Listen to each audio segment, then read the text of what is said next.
Nós não podemos admitir um sistema eleitoral que é passível de fraude. Nós teremos voto impresso em 22. Vamos ter eleições com voto impresso e ponto final, não se discute mais assunto. Vai ter voto impresso. Porque se não tiver voto impresso, senão que não vai ter eleição. Os ataques de Jair Bolsonaro às urnas eletrônicas repetem uma tática usada em vários países pela direita no século XXI. O objetivo não seria mudar o sistema eleitoral, mas conturbar o processo e deslegitimar adversários. Nos últimos 8 anos, líderes conservadores difundiram essa mesma narrativa sem provas em pelo menos 7 países, com diferentes consequências. Filha do ditador Alberto Fujimori, Keiko Fujimori não aceitou a derrota no segundo turno das eleições desse ano. Durante o processo eleitoral, ela listou supostas irregularidades no processo de votação, sempre de maneira vaga e pouco precisa, faltando 0,02% da apuração. Assim que o candidato de esquerda Pedro Castilho passou à frente, Fujimori pediu a revisão de atas de votação e a anulação de mesas eleitorais. Depois que o resultado das urnas foi respaldado por observadores internacionais e pela Organização dos Estados Americanos, Fujimori perdeu espaço na mídia local.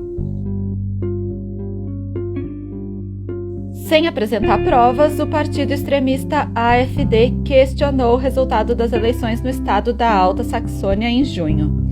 Militantes da direita radical inundaram as redes sociais de imagens editadas ou fora de contexto para sustentar a ideia de fraude, mas sempre sem citar nenhuma suspeita específica. O órgão eleitoral sequer autorizou a recontagem dos votos, mas o clima de revolta e instabilidade é um sinal de alerta para as eleições nacionais que ocorrem em setembro. Uma das figuras mais conhecidas do partido AfD é a deputada Beatrix von Storch, que visitou Bolsonaro recentemente. O ex-premier de Israel, Benjamin Netanyahu, não atacou o sistema eleitoral em si, mas a formação da coalizão que o derrotou, mas também falando em fraude eleitoral. Isso tudo porque o adversário, Naftali Bennett, teria descumprido promessas sobre alianças com partidos árabes, de esquerda e de centro. Netanyahu se recusou a cumprimentar seu sucessor no dia da posse, mas como a narrativa de fraude não decolou, o partido dele, o Likud, colocou panos quentes na história. Sem chances de reverter a derrota, ele destruiu documentos do gabinete e voltou a se concentrar nos julgamentos em que é réu por corrupção. Incitados por Donald Trump, militantes de extrema-direita e supremacistas brancos invadiram o Capitólio, a sede do Congresso dos Estados Unidos, em janeiro de 2021, durante a sessão que confirmaria a vitória do democrata Joe Biden. 5 pessoas morreram naquela tarde. Antes, Trump criticou a modalidade de voto por correio e questionou a contagem em 4 estados onde obteve números abaixo do esperado. Após tentar judicializar os casos, o último recurso foi usar as redes sociais. Em uma das postagens, Trump escreveu em caixa alta: "Parem a contagem!".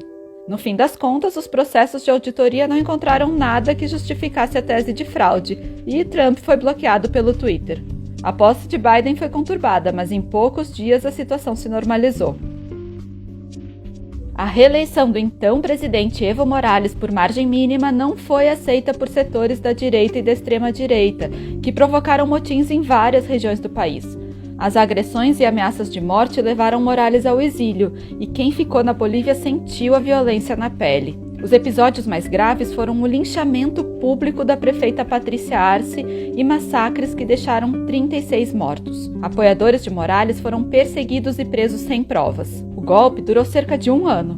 Nesse período, a hipótese de fraude foi derrubada e se demonstrou que a OEA manipulou dados no relatório que respaldava as denúncias golpistas.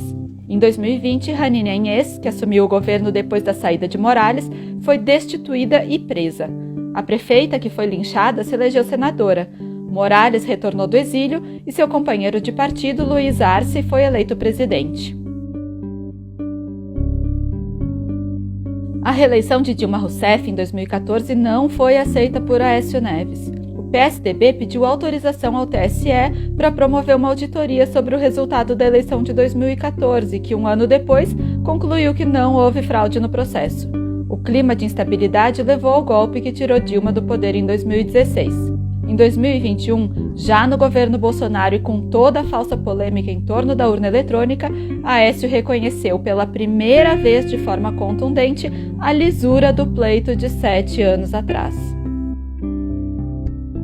As 2 eleições de Nicolás Maduro à presidência da Venezuela foram questionadas por setores da direita radical. Em 2013, o opositor derrotado Henrique Capriles incitou a desobediência civil contra os resultados.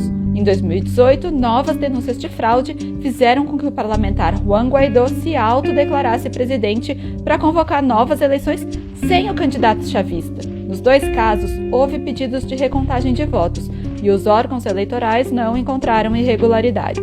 Como na maioria dos outros países, o discurso perdeu gradativamente a força. E o Brasil? Como vai enfrentar as tentativas de criar instabilidade vindas do próprio presidente?